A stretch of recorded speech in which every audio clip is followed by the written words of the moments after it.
저 조엘 손헨버그라고 하는 사람입니다. 기독교인이고요. 생후 20개월 됐을 때 교통사고로 차량 전복되면서 화재가 나서 온몸의 85% 이상의 화상, 3도 화상을 입은 친구입니다. 그래서 어려서부터 참 많은 그러한 수술을 거쳐서 하나님의 손길에 의해서 참 기적같이 살아난 친구가 바로 조엘 손헨버그라고 하는 사람인데, 사고가 있고 18년이 지난 후에 이 교통사고를 낸 범인을 잡았습니다. 범인을 잡았는데 이제 그 범인이 붙잡히고 난 이후에 이제 법정에서 이제 공판이 시작되는데, 그 공판이 있던 날 이 조엘이 범인에게 이렇게 이야기합니다. 법정에서 범인에게 이렇게 이야기합니다. 당신은 나의 유년 시절을 빼앗아갔습니다. 그런데 저와 제 가족을 위한 수많은 사람들의 기도는 빼앗지 못했습니다. 저는 18년 동안 상상할 수 없는 최악의 삶을 살았습니다. 그러나 나는 당신을 원망하지 않습니다. 그리고 나는 지금도 당신을 위해 기도합니다. 우리 주요 구원자이신 예수 그리스도의 은혜가 한이 없다는 것을 당신이 깨닫기를 나는 바라고 있습니다. 저는 증오심으로 인해서 인생을 허비하지 않을 것이고, 원망과 절망으로 인해서 인생이 고통받지 않을 것입니다. 그 대신에 하나님의 은혜 안에서 무한한 사랑을 받으면서 나는 살아갈 것입니다. 이것이 조엘 손헨버그가 법정에서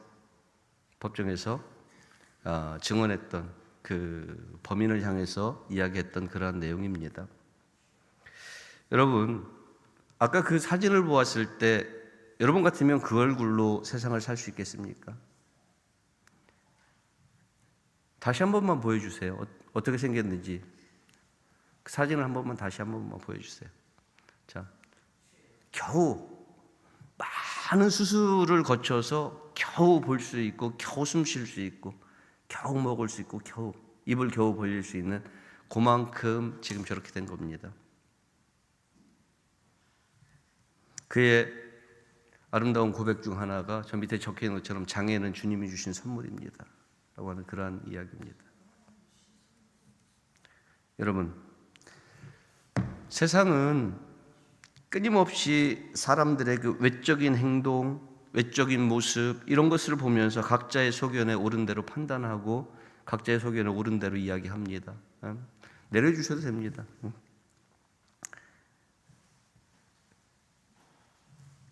그런데 자신의 양심을 따라서 하나님 앞에 바르게 살지 못하잖아요. 그런 사람은 이런 세상의 평판 때문에 요동하게 됩니다. 흔들리게 되죠. 세상의 평판에 흔들리지 않는 사람은 누구냐 하면 영혼이 맑은 사람입니다. 하나님 앞에서 자신의 존재를 성찰하는, 늘 자기 존재를 하나님 앞에서 바라보는 그러한 사람이 누구냐면 영혼이 맑은 사람입니다. 이런 사람들은 사람의 평가에 흔들리거나 휘둘리지 않는다는 것입니다. 여러분, 사람의 평가에 휘둘리지 않고 하나님 안에서 자신의 가치를 발견할 수 있는 우리 여무양문교 성도들이 되시기를 주님의 이름으로 간절히 축원합니다. 다윗은 오늘 사울을 죽일 기회를 얻었습니다. 그런데 죽이지 않았습니다. 오늘 본문의 말씀에 보면 깊은 굴에서 다윗은 사울을 죽일 수 있는 기회를 맞았습니다. 사무엘상 24장 3절로 7절까지 말씀 중에 보면 그렇게 말합니다. 3절의 말씀에 길가 양의 우리에 이른즉 굴이 있는지라 사울이 뒤를 보러 들어가니라 다윗과 그의 사람들이 그 굴 깊은 곳에 있더니, 그렇게 이야기합니다. 이미 다윗의 사람들이 자리를 잡고 있었고 사울은 몰랐습니다. 거기에 가서 뒤를 보려고 들어갔습니다. 사람들은 그렇게 이야기합니다. 하나님께서 주신 절호의 기회다 라고 이야기하죠. 여호와께서 당신에게 이르시기를 내 원수를 내 손에 넘기리니 내게 내 생각에 좋은 대로 그에게 행하라 하시더니 이것이 그날이니이다. 다윗과 함께한 사람들은 오늘이 지금이 조류의 기회이고 지금이 때입니다. 하나님께서 사울을 넘겨주신 때, 당신을 왕으로 기름 붓고 당신에게 넘겨주시려 약속하셨던 그날이 오늘입니다. 이거 해결해야 됩니다 라고 이야기하는 것이죠. 죽여야 됩니다. 그런데 다윗이 일어나서 어떻게 합니까? 사울의 옷자락을 가만히 베죠. 그런데 그 옷자락을 뱀으로 마음에 찔렸다 그럽니다. 그리고 자기 사람들에게 이야기합니다. 여호와의 기름 부음 받은 자를 해하는 것이 하나님이 금하는 일이다. 누구도 사울을 해할 수 없다. 해하면 안 된다라고 이야기하죠. 자, 하나님이 사울을 자신에게 붙이신 것으로 확신하고 한 번에 죽일 수 있는 저루의 기회를 만났습니다. 자, 사울만 죽이면 어떻습니까, 여러분? 다윗이 지금 살아온 인생을 쫙 돌아볼 때에 쭉 돌아보면 사울 하나만 딱 죽이면 어떻게 됩니까? 다윗은 이제 왕위에 올라갈 수 있습니다. 지금까지 끊임없이 자기를 쫓아다니던 사울을 피해서 도망다니던 그 피난 생활도 이제는 접을 수 있습니다. 그리고 그를 따르는 부하들도 더 이상 필요 없는 애매한 그러한 고생을 하지 않아도 괜찮습니다.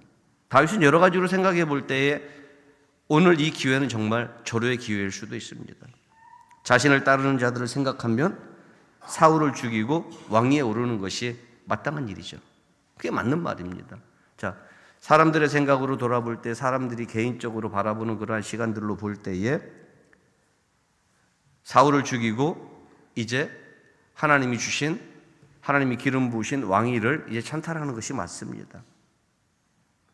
이런 상황 속에서 다윗도 엄청난 고민이 있었을 겁니다. 자기를 따르는 사람들의 이야기들을 안 들을 수도 없습니다. 자기를 따르는 자들의 이야기들을 듣기도 해야 되지만 중요한 것은 뭐예요? 하나님이 뭐라고 말씀하시는지를 들어야 되는 것이죠.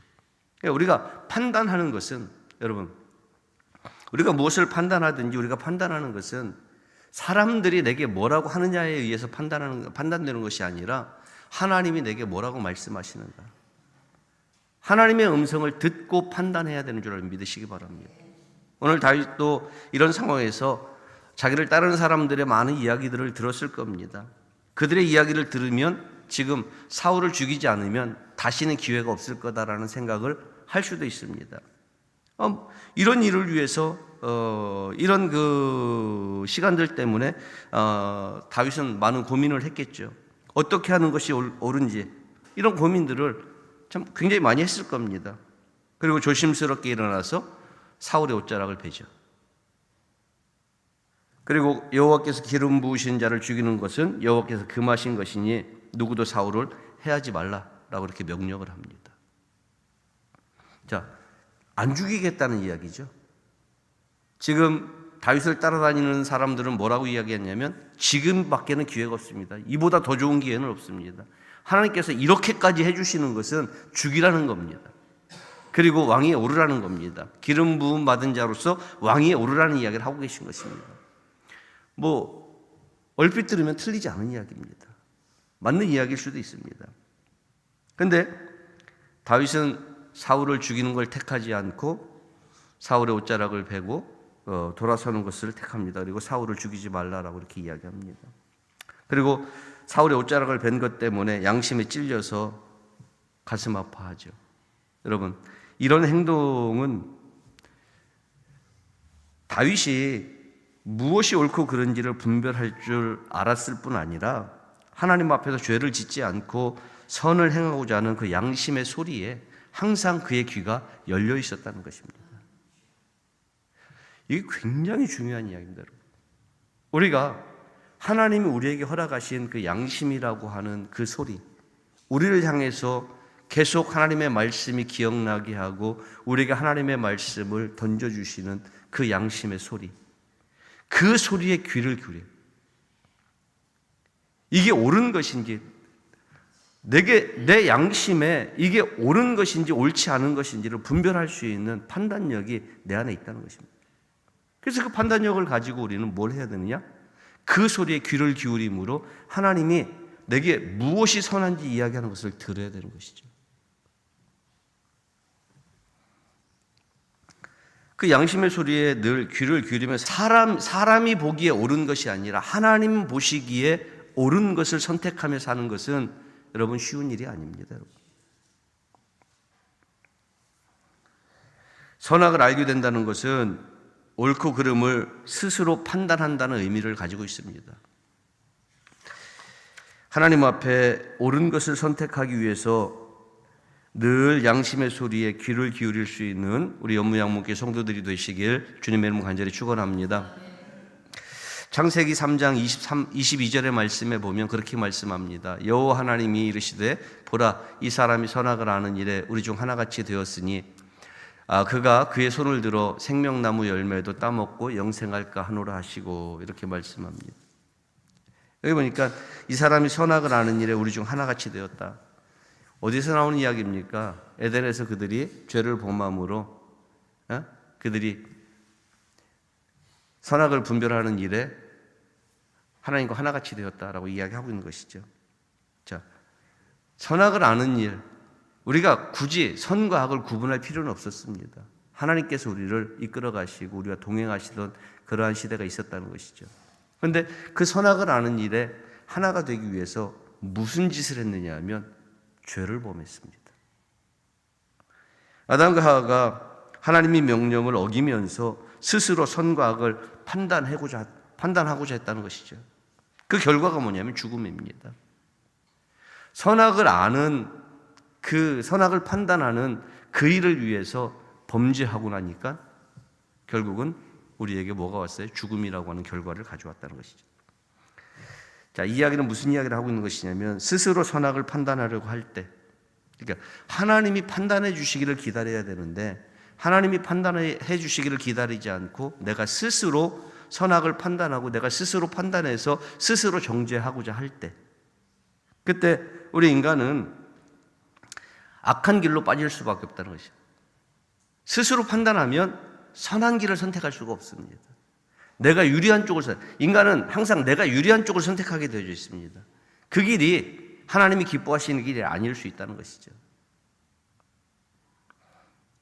그래서 하나님은 이런 인간을 위해서 어떻게 했어요? 양심이라는 것을 우리에게 주신 거예요. 양심이라는 것을. 그래서 양심은 인간을 구원하는 도구는 될 수 없지만 우리의 잘못을 깨닫게 하는 역할을 한다는 것이죠.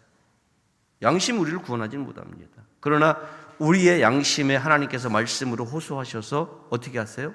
우리가 잘못된 길을 가고 있을 때 그 잘못된 길을 가고 있다는 것을 알게 하시는 것이죠. 여러분, 인간에게 있어서 옳고 그름의 기준은 오직 하나님 한 분뿐인 줄 믿으시기 바랍니다. 그래서 하나님의 은혜로 구원받은 성도로서 양심을 따라 잘못을 깨닫고 하나님의 은혜의 기준을 따라서 순결한 신앙을 지켜가는 여러분들이 될 수 있기를 주님의 이름으로 간절히 축원합니다. 이렇게 다윗은 순결한 양심을 지키면서 하나님의 뜻을 분별해냈습니다. 이게 오늘 우리 성도들이 해야 될 일입니다. 여러분들이 신앙 안에서 하나님의 말씀 안에서 여러분들이 하나님이 주신 양심을 가지고 여러분들의 신앙을 순결하게 지켜냄으로 말미암아서 잘못된 것들을 분별하고 깨닫고 그것들을 이제 하나님 앞에 내려놓는 그러한 그 과정들을 통해서 여러분들이 하나님을 경외하는 삶으로 순결한 양심을 지켜내야 되는 것이죠. 그 순결한 양심, 순결한 신앙을 지켜냈을 때에 여러분들에게 하나님의 은혜가 넘쳐나게 될 줄로 믿으시기 바랍니다. 그래서 다윗은 이렇게 사울을 죽일 수 있는 절호의 기회를 만났지만은 하나님의 뜻을 분별하는 지혜를 먼저 앞세웠습니다. 그리고 악을 악으로 갚지 않았습니다. 그 이유가 무엇이겠습니까? 오늘 24장 12절로 13절 말씀과 15절 말씀을 보면 그렇게 말씀합니다. 여호와께서는 나와 왕 사이를 판단하사 여호와께서 나를 위하여 왕에게 보복하시려니와 내 손으로는 왕을 해하지 않겠나이다. 옛 속담에 말하기를 악은 악인에게서 난다 하였으니 내 손이 왕을 해하지 아니하리이다. 15절 말씀 우리 같이 한번 보겠습니다. 15절 말씀 시작. 그런즉 여호와께서 재판장이 되어 나와 왕 사이에 심판하사 나의 사정을 살펴 억울함을 풀어주시고 나를 왕의 손에서 건지시기를 원하나이다 하니라. 아멘. 다윗이 자기 목숨을 누리는 사울을 향해서 주여 이렇게 부릅니다. 주여라고 부르면서 절을 하죠. 자, 그 말씀은 그 앞에 나오지 않습니까? 그 앞에 보면 그 11절의 말씀에 보면 그렇게 말씀합니다. 내 아버지여 보소서, 내 손에 있는 왕의 옷자락을 보소서. 내가 왕을 죽이지 아니하고 겉옷자락만 베었은즉 내 손에 악이나 죄가가 없는 줄 오늘 아실지니이다. 이렇게 말씀합니다. 오늘 말씀을 통해서 보고 있는 것처럼 다윗이 자기 목숨을 누리는 사울을 주라고 표현한 것, 주인이라고 표현한 것은 뭘 의미하는 거냐면 하나님께서 기름 부음 받은 자에 대한 존중입니다. 이게 다윗도 하나님으로부터 이스라엘 왕으로 기름 부음 받은 자입니다. 그건 변하지 않습니다. 그렇지만은 사울 또한 하나님께서 이스라엘 초대 왕으로 기름 부은 자입니다. 그래서 사울 아래에서 사울을 섬겼던 종으로서의 다윗, 그는 사울을 아직도 뭐로 여기고 있는 거예요? 하나님의 기름 부음 받은 자로 여기고 있는 것이죠. 그에 대한 존중의 표현입니다, 이것이. 그리고 하나님의 그 영적 질서, 하나님께서 세우신 영적 질서를 지키고 있는 것이죠. 여러분, 우리가 신앙생활을 하고 우리의 삶 속에서 하나님을 믿는, 하나님을 경외하는 삶을 살아갈 때에 우리가 분명히 알아야 될 것이 뭐냐면 하나님이 세우신 영적 질서입니다. 그 영적 질서는 계급도 아닙니다. 계급은 아니지만은 그 질서를 따라서 하나님께서 움직이게 하셨다는 것입니다. 여러분, 영적 질서를 아는 자들이 되시기를 주 여러분 간절히 축원합니다. 그리고 하나님께서 기름 부음 받은 자들, 하나님께서 여러분들 우리 장로님들이나 다 안수하여 세우지 않습니까? 권사님들 다 기도하고 세우지 않습니까? 자, 이게 뭐냐면 하나님께서 교회의 질서를 세워주시는 겁니다. 계급으로 세워주시는 것이 아니라 그만큼 영적으로 하나님께서 우리에게 맡겨진 바 사명이 크다는 거예요. 사역이 크다는 것입니다. 제가 여러분들에게 늘 말씀드리잖아요. 목사는 성도들의 일도 하고 있지만 장로님들이 하셔야 될 일들도 목사가 하고 있고, 권사님들이 하셔야 될 일들도 하고 있고, 집사님들이 하셔야 될 일들도 목사는 다 하고 있습니다. 장로님들은 다 하셔야 됩니다. 권사님들도 다 하셔야 됩니다. 왜 그러느냐?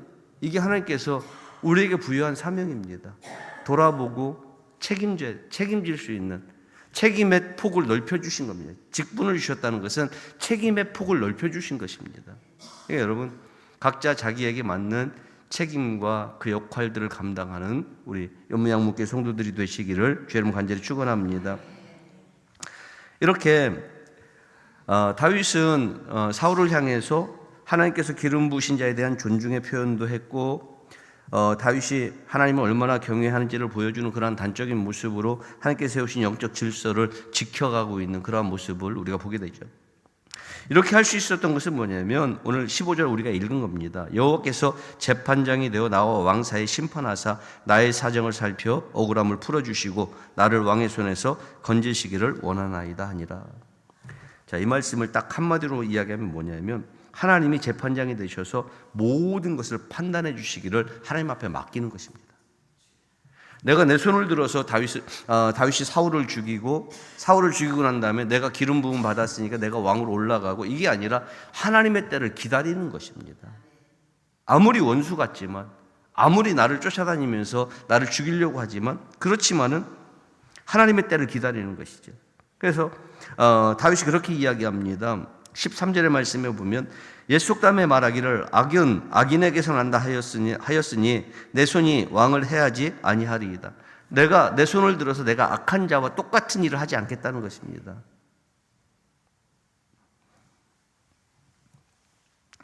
그러면서 인내하고 기다리는 거죠. 여러분, 악의 문제라고 하는 것은요, 악한 자의 문제라고 하는 것은 분명히 해결되어야 되는 게 맞습니다. 우리가 신앙생활을 하면서 우리가 잘못된 길로 갔을 때 그 잘못된 길에 대한 분명한 회개와 함께 분명한 해결이 우리에게 필요합니다. 해결돼야 되는 게 맞습니다. 그런데 어떻게라고 하는 말이 들어가야 됩니다. 어떻게 해결하는 것이 중요한가? 있다라는 것이죠. 악을 인간적인 방법으로 해결하면 쉽게 할 수 있습니다. 정리할 거 정리하고 끊어낼 거 끊어내고 이러면 쉽게 할 수 있습니다. 그래 빨리 해결될 수 있을지도 모릅니다. 그렇지만은 그렇게 해결한 대가는 반드시 악순환이 되어서 내게 돌아온다는 거죠. 이걸 우리가 기억해야 됩니다. 그래서 악은 절대로 악으로 대적해서 이길 수 없습니다. 이걸 여러분들 아셔야 됩니다. 그러면 어떻게 이겨요? 교만은 뭘로 이겨요? 교만은 뭘로 이겨요? 겸손으로 이겨야죠. 교만은 겸손으로 이겨지고요. 미움은 사랑으로 이겨지는 것입니다. 지금 내 앞에 있는 사람이 비록 내게 원수이고 죄인이라 할지라도 우리가 한 가지만 생각하면 인내할 수 있습니다. 뭐요? 하나님이 그 사람을 얼마나 소중하게 여기시는지. 하나님이 나를 소중하게 여기시는 것처럼 내 앞에 있는 나한테는 원수 같지만 그 사람에 대해서 하나님이 그를 얼마나 소중하게 여기고 계신지 이 사실을 여러분들이 안다면 여러분들이 인내할 수 있습니다. 이게 우리가 자비로워지는 아주 소중한 길이고 이게 우리가 자비로워지는 것입니다. 여러분. 불쌍히 여기는 마음을 갖는 것이 악한 자들을 상대하는 그리스도인의 성숙한 태도라는 것을 여러분 기억하시기 바랍니다. 여러분들이 아무리 악한 자라도 내가 그를 불쌍히 여기잖아요. 그러면 그를 위해서 기도할 수 있습니다. 아무리 나쁜 사람이라도 내게 대해서 아무리 원수 같은 자라 할지라도 하나님이 그를 얼마나 소중하게 여기시는지 알고 그를 불쌍히 여기는 마음을 그에게 불쌍히 여기는 마음을 갖게 되면 우리는 언제든지 그를 위해서 기도하게 된다는 것을 여러분 기억하시기 바랍니다. 여러분 세상에는 완전히 선한 사람도 없지만 완전히 악한 사람도 없습니다. 모든 인간은 선과 악이 공존하고 있고 그것으로 뭉쳐져 있습니다. 우리 안에는 선과 악이 공존하고 있다는 거예요. 공존. 그래서 천사가 될 수 있는 가능성이 내 안에 있는가 하면 악마가 될 수 있는 위험성도 내 안에 공존하고 있습니다. 그렇기 때문에 이런 자신의 모습을 보면 지금 내 앞에 원수 노릇을 하고 있는 그 사람을 나는 용서할 수 있고 그에 대해서 자비로운 마음을 가질 수 있죠.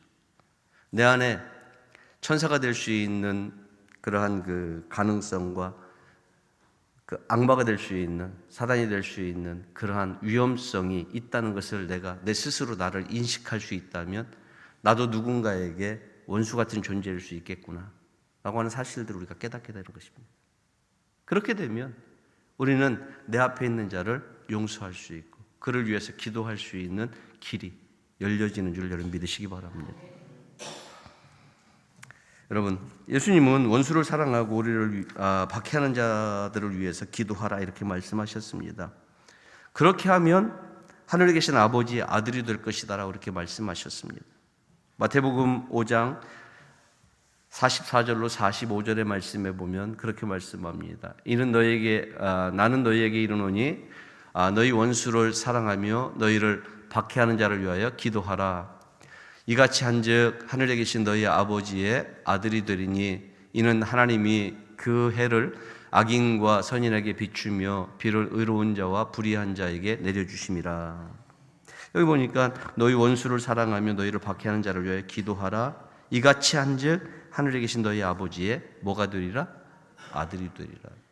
여러분 우리가 하나님의 자녀가 된다는 것은요 원수를 사랑하는 것이 하나님의 자녀가 되는 길입니다. 그리고 내가 예수를 사랑한다, 예수의 제자다라고 여러분들이 말할 때 그 말할 수 있는 그 말의 시금석, 말의 기초가 뭐냐 하면 내가 내 원수를 사랑하고 있는가라는 것입니다. 우리 마음은 원수를 사랑할 수 없습니다. 이렇게 말하는 저도 원수를 보면 답답합니다. 사랑하기가 쉽지 않습니다. 우리의 마음이라고 하는 것은 아까 이야기했잖아요. 천사가 될 수 있는 가능성, 또 그리고 악마가 될 수 있는 위험성, 이게 공존하고 있는 것이 우리의 마음이라고. 그렇기 때문에 우리의 마음은 원수를 사랑하기가 쉽지 않습니다. 그렇지만은 주님의 도우심을 구할 때, 우리가 주님의 도우심을 구하고 주님의 의로움을 우리가 구하게 되면 주님이 하나님의 형상대로 창조된 우리에게 뭘 주시냐? 원수까지도 사랑할 수 있는 마음을 주시는 줄 여러분 믿으시기 바랍니다. 주님의 도우심을 구하고 주님의 마음을 구하는 것이 옳은 것을 선택하고 선으로 악을 이길 수 있는 성숙한 그리스도인의 비결이라는 것을 여러분 기억하시면서 오늘 재판장 되시는 하나님의 손에 모든 것을 맡기고 또 주님의 도우심을 구하고 주님의 마음을 구함으로 말미암아서 다윗처럼 자신의 이익을 취하기보다 하나님의 뜻을 쫓아서 옳은 것을 선택하며 살아갈 수 있는 우리 연무양문교회 모든 성도들이 되시기를 주님의 이름으로 간절히 축원합니다. 기도하겠습니다. 거룩하신 아버지, 은혜를 감사합니다. 이 시대에 하나님의 백성으로 부름받았고 하나님의 은혜로 세움받아 살아갑니다. 하나님, 오늘 다윗처럼 아버님의 주님의 은혜 앞에 구하고 주님의 마음을 구함으로 아버님의 자기의 이익을 취하기보다는 하나님이 우리에게 주신 아버지의 의로움을 옳은 일을 선택하며 살아갈 수 있는 저희들이 되게 하나님 인도해 주시옵소서. 감사를 드립니다. 예수님 이름으로 기도하옵나이다. 아멘.